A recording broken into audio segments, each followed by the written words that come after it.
The East Africa region, I think, is a very active region in terms of the number of entrepreneurial businesses. There's a lot of great entrepreneurial activity, and at the same time, there's also a huge amount of capital available. The last estimate from the World Bank was that there's about $8 billion in capital that still remains uninvested on the continent as a whole. So the hub's approach in terms of trying to put these two sides together, in terms of the investors who need to allocate their capital and companies that require that capital to grow and scale, our approach is aimed at, first and foremost, helping investors find adequate deal pipeline. And the way we do that is through our investment facilitation process.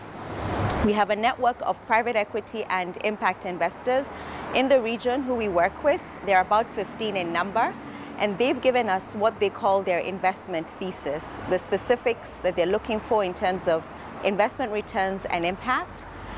Layered onto that, we have our own impact criteria that we have as a result of being funded by USAID. So we're looking for companies that have a regional presence, that are going to create jobs, that are in sectors that bring in gender parity. So that's one thing that we do. The other thing that we do is we support these companies to become investor ready. One of the main issues that we see with companies that are supposed to be sophisticated is that they don't really have clarity in terms of what is required for full-fledged due diligence to occur. So what we do is we give them support and help them understand all the documentation that is required. We walk them through the process and we help it become a little less foreign than it is. The other approach that we have is that we bring down transaction costs, because the whole investment facilitation process is neutral, which means that the investor is not paid for the service, and neither does the investee does not pay for the service either. That's what we call neutral investment facilitation. So our belief is that by bringing transaction costs down, we will help increase the allocation that goes to small and medium-sized firms in the region. On top of that, helping reduce the time taken to build pipeline for investors will also help allocate capital to where it needs to go. One of the most exciting investments that we've done has been one that we did in Ethiopia in the dairy sector. The great thing about the dairy sector, it is very, very smallholder farmer focused. That investment meant that more farmers were able to access cheaper inputs, more farmers were able to produce additional quantities of milk for processing, and thirdly, more of those farmers actually were able to increase their household income as a result of improved productivity.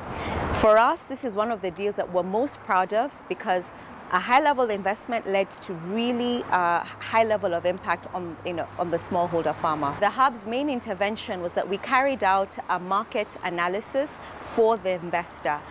The investor was quite keen to do a dairy deal in Ethiopia, but one thing that they didn't have was a full understanding of the milk distribution process in Ethiopia. The hub came in also and analyzed the number of smallholder farmers in particular areas around Ethiopia that could supply the milk processor with milk.